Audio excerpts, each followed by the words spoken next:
Yeah, it's one of the perks of the job. I've been able to travel the world and fight in very exotic places, and I've been able to tick off a lot of history. So to be here for the first Saudi event in history, I'm very lucky.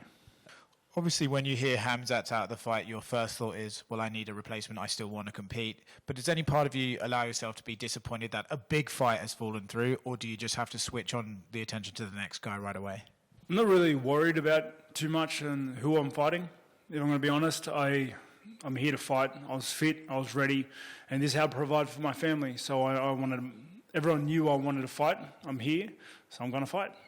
I'm sure you come up with game plans for your opponent, but at this stage where you're so close to the fight, right, does it even matter who they're going to throw at you where this might be a completely different style, or are you just so ready and so willing to compete at this point that it doesn't even matter the name that comes towards you? Honestly, that by this stage in the camp, all the work's been done. I'm fit, I'm strong, I'm sharp, and all the skills that I worked with Chimaev, for Chimaev, no skill is wasted, no skill is useless, and a lot of it can be used in this fight. So all the work's been done. I'm ready.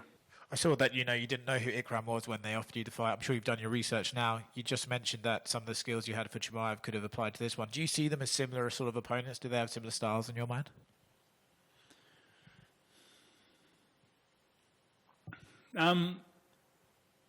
They're very different opponents. Like, I think working the amount of wrestling I did for Chimaev will definitely come into play into this fight.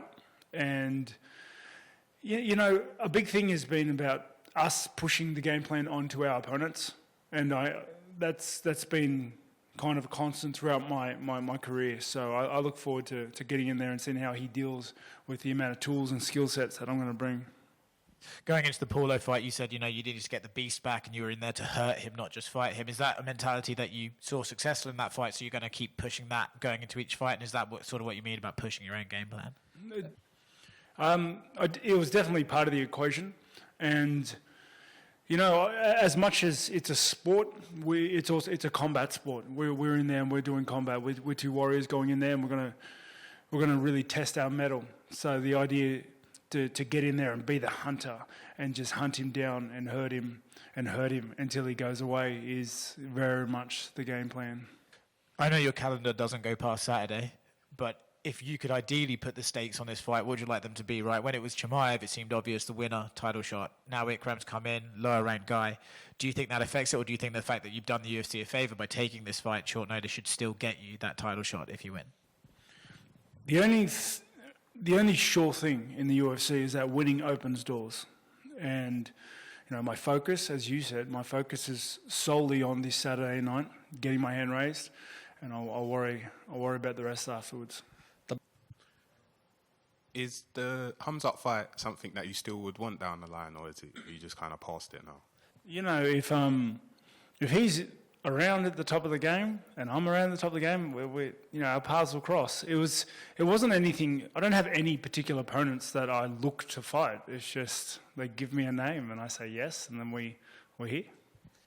And Israel Adesanya, you did like a breakdown, and he basically said that he thinks you're going to beat the brakes off of Aliskerov. I just wanted to get your reaction on that.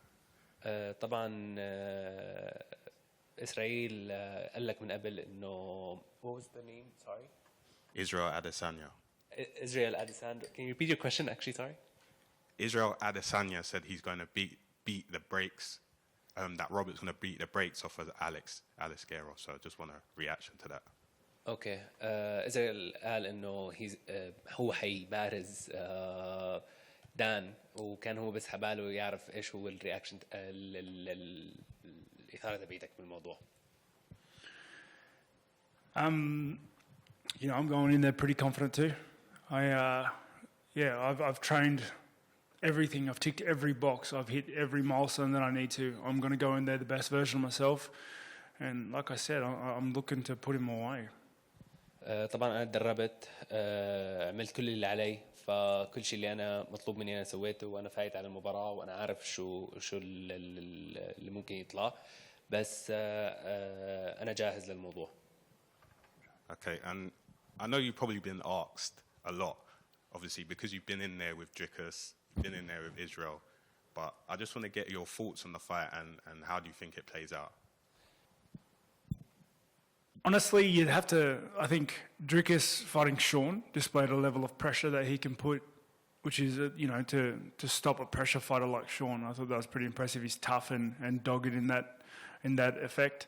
And then we saw Sean have a lot of success against Adesanya, pushing forward, pushing that pace, being in his face. So you'd have to, make the connections that's what Dricus is going to do to Adesanya. And, unless Adesanya's done something to counter that since the last time we crossed Sean's path, and it might be a long night.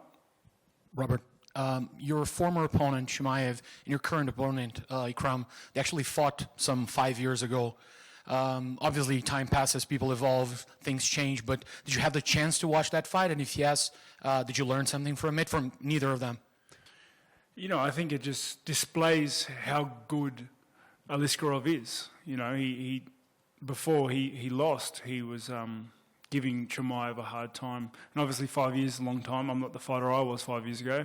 I'm a much better version of it. But yeah, I think it just lends to the gravity and the respect that I'm giving this fight. Still on the same note, you mentioned about the qualities of Ikram, but it's always hard when a fight is canceled, or at least you replace an opponent in the fight week. For your case, especially, you're looking to climb up the mountain again, to get back in title contention. Obviously, some sort of conversations happen in the backstage and whatnot. But is there any space left to feel a little bit of gratitude? Because I'm sure fighting Bob Knuckles with 1 week of notice is not a thing that everybody would say, oh yeah, please come. So is there any space left for it, or all you think is just just let me go there and kill that guy? There's a lot of gratitude. There's gratitude to my team, there's gratitude to the UFC, and there's gratitude to Ikram for taking the fight. Like I said, this is how I provide for my family. So without all those components, this fight wouldn't be happening, and I wouldn't be doing that. So there's a lot of gratitude, but in the same sentence, I still want to kill him. It's that's the game. That's the aim of the game. And finally, just to compliment a colleague's question, he asked about maybe there's some sort of gratitude coming from the UFC for you taking a last-minute opponent, et cetera, et cetera. My question is slightly different. There was some sort of conversation about that. Was that something that you and your team put forward and say, listen, Khamzat's not fighting. That was a fight that most likely would put you in title contention once again. Is that something that you kind of demanded to be kept for taking Ikram with 1 week notice?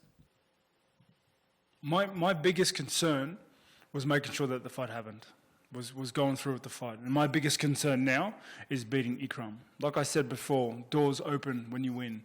And he's a hard fight. He's a dangerous opponent. And I got my hands full with that. Robert, last night, open workouts. My bad. Continue. Robert, when the Ikram fight was just announced, you mentioned that Ikram is even dangerous than Khamzat. Do you still believe so? Yeah, definitely. He's very much, a dangerous opponent. It's whether or not he's more you can look at it on paper that he might be more dangerous because of how well-rounded he is. But honestly, every fight brings a level of threat and a level of danger that has to be addressed. Speaking about odds, it's even. But before the Khamzat fight, you were a big underdog. You were surprised of that? Didn't know until you told me. Is what it is. None of that really matters, does it? Robert, last night, the open workouts, you come out to the Kingdom of Saudi Arabia and you've got fans, and the chants of Aussie, Aussie, Aussie, oi, oi, oi were going up. Does that surprise you? My local friends here in Saudi are telling me you have a big following here, a cult following. Is that surprising to you? It's always a little bit surprising to see that I have fans in different parts of the world and how many fans that I have. And the Aussie, Aussie, Aussie chants, I loved them. And I could tell they weren't Aussie. But it was great to have that support here. It means the world to me. Would you consider this as the toughest fight in your career? Thank you. Definitely. But that's because my next fight is always my hardest. This guy is, he's the guy that's in the way. He's the guy that, the story's unwritten for. He's the guy that is going to try and come out there and take everything from me on Saturday. So he definitely is the most danger, the highest risk. And, I treat that very seriously, and I'm going to have to deal with it. So now you're fighting Ikram. So what's your takes on that? I don't really care. It doesn't bother me. I don't really pay attention to, I find out a lot of everything other middleweights say through you guys. Like, I don't notice. It doesn't affect me. It's not really on my radar.